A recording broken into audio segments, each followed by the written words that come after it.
People say. Hello, and welcome to episode 2 of my brand new series of conspiracy theories. As stated in last episode, my name is E, and I'll be your host for this evening. Today, we'll be discussing one of the most famous cult leaders in American history, Charles Manson. And we will also be discussing whether or not Charles Manson should have been imprisoned for the crimes of murder. Let's get right into it. And they frown. Do I read? Charles Manson was an American cult leader in the 60s. Before that, he was described as a lost child. Manson grew up with a very tough upbringing and was an only child raised by his mother alone. Manson's mother was just as problematic with the law as he was, often spending a lot of Manson's earlier years in and out of prison for committing crimes such as prostituting himself for money, and on one occasion, offering selling Manson to a waitress for a pitcher of beer when he was just a baby. Before Manson became the cult leader we know today, he spent a lot of his years hanging out in juvenile detention centers as well as prison. To list some of the crimes Manson committed, as a teenager, he was stealing cars, running an underground casino, self-medicating illegally, pimping, and at the age of 18, Manson was charged with the sexual assault of a young boy at night. When he was released, it didn't take long for Manson to end right back in prison again and again. While in prison, Manson fell in love with two things: Scientology and music. With Manson's newfound appreciation for religion and music, Manson then used his musical and open-minded views to charm and gain the attraction of many young females. He would then later offer them a home at the Spawn Ranch, where he could continue preaching his beliefs on spirituality, sexuality, and drugs. At the Spawn Ranch, Manson would start writing music and then attempt to leave subliminal messages to the younger generation about the race war against black people. Trying to get his music out, Manson was introduced to Terry Melcher by famous drummer Dennis Wilson of the Beach Boys. Melcher was interested in working with Manson on both a music career and even a documentary on life at the Spawn Ranch, but later stepped back from both projects after witnessing a physical altercation between Manson and another person on the ranch.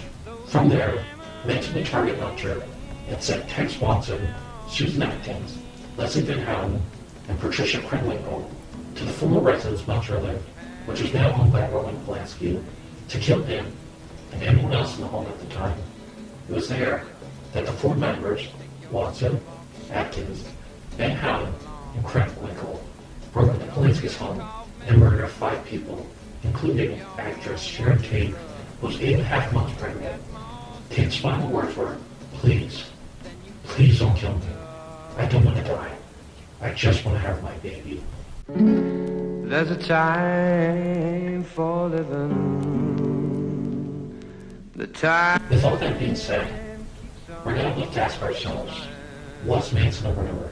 And is Manson responsible for the deaths when the murders took place? In my opinion, absolutely fucking no.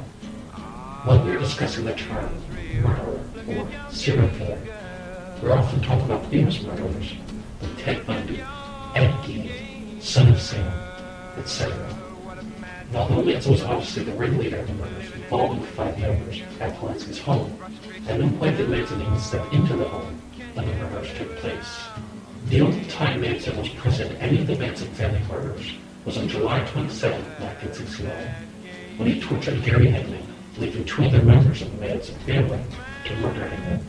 And the day after the murders of the Polanski home at the LaBianca residence, where Manson pointed the gun at the LaBiancas, and then leaving the residence after Watson had tied them up, and the 3 girls from the previous night all murdered LaBianca and his wife. Which means, at no point in any time of the murders did Manson actually kill a single person. Girl, don't look at your game, girl. The last point that I want to discuss is, should Manson have been charged with the murders of the Manson family massacre? With every discussion involving murder, we need to examine 2 things: the facts, as well as examining the psychological view that makes the individual do whatever it is they do. In Manson's case, here is a man that was deemed a lost cause from an early age. Manson believed that he was truly a nobody, that not even his mother wanted. He spent years doing any little thing just to receive some form of acknowledgement, whether it was stealing cars or doing drugs. He would always land himself back in prison, where he was left alone in his prison cell to think. He picked up on the teachings of Scientology and music, got out of prison, and came to the conclusion that this was how he was going to let himself be seen. Manson realized the power he had gained from religion and music. He could use that power to manipulate and control those around him, convincing them that his words were right, and that he was to be respected as that of a religious idol. For a long time, Manson believed that he could change the world. But when Belcher left the picture, it was then that his first taste of reality kicked in, and Manson realized that he wasn't as powerful as Jesus. So, how did Manson respond? It's my belief that when Belcher left, and Manson realized he could manipulate Belcher, as he was able to manipulate the rest of his following, Manson decided that the only way he was going to come back from the embarrassment was to take control of the situation and rid Belcher from the world, as any higher power could do. That is what I believe Manson thought. When we look at it from a psychological point of view, that is Manson's mind. Manson was not a murderer or anything like that. What Manson was, as described in the beginning, was a lost child who had a tough start and was most likely dealing with a ton of mental disorders like anger management and depression. To soak in pain, Manson would self-medicate, and after years and years of self-medicating, from a very young age, and even more heavily when he started the ranch, where he believed he was that Jesus, Manson lost sight of reality. His mental state was that of none, and I strongly believe that if put on trial today, Manson would have been charged for murder and sentenced to life in prison, but would be placed in a psychiatric ward where he could receive the proper help he needed.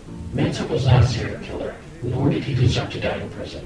What he needed was professional and medical treatment, so that he could come to terms and realize that he wasn't a lost child, and that his upbringing was a reflection of who he was as an adult.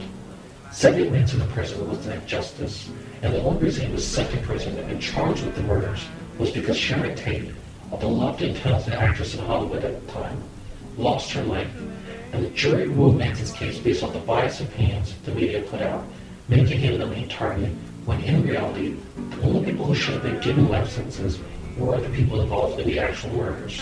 That would be it for today's video. Do you believe Charles Manson should have been imprisoned and charged for the crimes of murder? Or do you believe Charles Manson should have been given the psychiatric help for the inner demons Manson was obviously going through? Let me know what you think in the comments below.